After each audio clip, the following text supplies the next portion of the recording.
Hi friends, எல்லாரும் எப்படி இருக்கீங்க? வணக்கம்.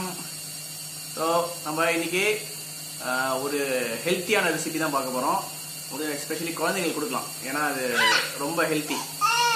கீரை சரிங்களா? இன்னைக்கு வந்து மணத்தக்காளி கீரை வச்சு நம்ம ஒரு சூப்பரான கூட்டு செய்ய போகிறோம். கடையல் ஆக்சுவலாக அது மிளகு தக்காளின்னு சொல்லுவாங்க சில இடத்துல, சில இடத்துல மணத்தக்காளின்னு சொல்லுவாங்க.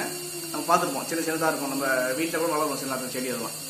அது அந்த கீரையை வச்சு தான் நம்ம இன்னைக்கு சூப்பரான ஒரு கடையல் பண்ண போகிறோம். அது வந்து சாதத்துக்கு போட்டு பிரச்சனை சாப்பிட்றதுக்கு நல்லாயிருக்கும். காரக்குழம்பு செஞ்சு காரக்குழம்பு நீங்கள் தொட்டுக்கிட்டீங்கன்னா அதுவும் சூப்பராக இருக்கும் சரிங்களா? ஹெல்த்தியான ரெசிபி, சிம்பிள் மெத்தட் தான், நிறைய பொருள்லாம் சேர்க்க போகிறதில்ல.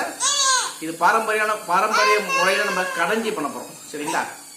வாங்க வீடியோக்குள்ளே போகலாம். அதை ஃபாலோ பண்ணுங்கள். அது நான் என்னென்ன மெஷர்மெண்ட் சொல்கிறோம் அப்படியே போடுங்க, கரெக்டாக இருக்கும். ஓகே, இப்போது நம்ம மணத்தக்காளி கீரை, மிளகு தக்காளி கீரை சரிங்களா? அது செய்கிறது எப்படின்னு பார்க்கலாம். இது வந்து கடையல் கிடையாது. இது வந்து நம்ம எப்படி செய்ய போகிறோம், ஒரு பேஸ்ட் மாதிரி செய்ய போகிறோம். குழந்தைங்க சாப்பிட்றதுக்காக நான் செய்கிறேன் இன்றைக்கி சரிங்களா? அது நல்லா ஒரு க்ரீமி டெக்ஸ்சராக நம்ம செய்ய போகிறோம்.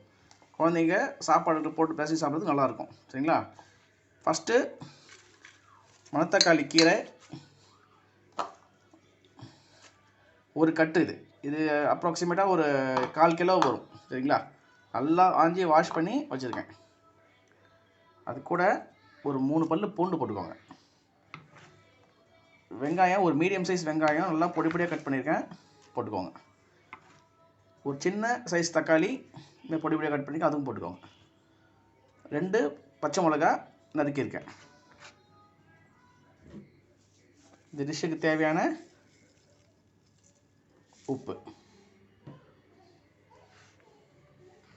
இதுக்கு துவரம் பருப்பு ஒரு 100 கிராம் போதும். தேவையான பெருங்காயம் 2 சிட்டிகை. தண்ணி நல்லா அந்த முழுகிற அளவுக்கு. ஓகே, தண்ணியும் நல்லா முழுகிற அளவுக்கு விட்டாச்சு. இதை வந்து ஒரு மீடியம் ஃப்ளேமில் 8லேருந்து 9 விசில் விடுங்க சரிங்களா? ஏன்னா பருப்பும் போட்டிருக்கோம், கீரையும் போட்டிருக்கோம், ரெண்டும் வேகணும். அதனால் ஒரு 9லேருந்து ஒரு 10 விசில் கூட வைங்க, நீங்கள் கரெக்டாக இருக்கும் சரிங்களா? பாருங்கள், நல்லா வெந்துச்சு பாருங்கள், பருப்பும் சரி கீரையும் சரி சரிங்களா? இப்போ நம்ம என்ன பண்ணணும்னா, இதில் இருக்க எக்ஸஸ் வாட்டர் ஃபஸ்ட் நம்ம ரிமூவ் பண்ணிவிட்டு கடையணும் சரிங்களா? ஓகே, இப்போ நான் வாட்டர் ரிமூவ் பண்ணிட்டேன். ஃபஸ்ட்டு நீங்கள் வாட்டர் இல்லாமல் கடைஞ்சால் தான் அது ஈஸியாக கடையும் சரிங்களா? இதெல்லாம் மத்துன்னு வச்சுக்கோங்க. நல்லா இப்படி கடைங்க. பாருங்கள், சூப்பராக கடைஞ்சிட்டோம். நல்லா அந்த பருப்பும் கீரை நல்லா மேஷ் ஆகிடுச்சு பாருங்கள். அவ்வளோதான் சரிங்களா? இப்போ நம்ம தாளிச்சிடலாம். ஓகே, இப்போ தாளிச்சிடலாம். எண்ணெய் வச்சுக்கோங்க. கடுகு,